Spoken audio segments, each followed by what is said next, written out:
மெஜாரிட்டியாக எல்லார் வீட்லேயும் எப்போவும் இருக்கிற ஒரு ஐட்டம்னா பொட்டேட்டோ தாங்க.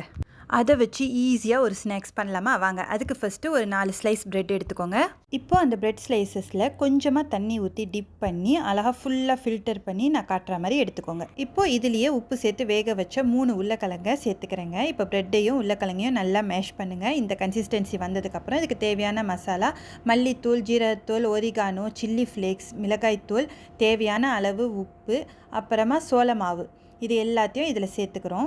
மசாலா எல்லாம் சேர்த்து இவனுக்கு ஒரு நல்ல மிக்ஸை கொடுத்துட்டு லாஸ்ட்டாக நல்ல ஒரு கைப்பிடி அளவுக்கு மல்லி இலையை பொடியாக நறுக்கி இதுலேயே சேர்த்து நல்ல ஒரு மிக்ஸ் கொடுங்க. கையில் ஒட்டாமல் இருக்கிறதுக்காக கொஞ்சமாக எண்ணெய் சேர்த்துக்கிறேங்க. பாருங்கள், இந்த அளவுக்கு ஒட்டாமல் அழகாக டோ ரெடி ஆகிடும். இப்போ ஒரு ஃப்ளாட் சர்ஃபேஸில் ஒட்டாமல் இருக்கிறதுக்காக கொஞ்சமாக மைதா மாவு இல்லைனா கார்ன்ஃப்ளவர் கூட சேர்த்துக்கலாம். சேர்த்து நான் காட்டுற மாதிரி இதை ஷேப் பண்ணி எடுத்திங்கன்னா சூப்பராக ரெடி ஆகிடுவான்.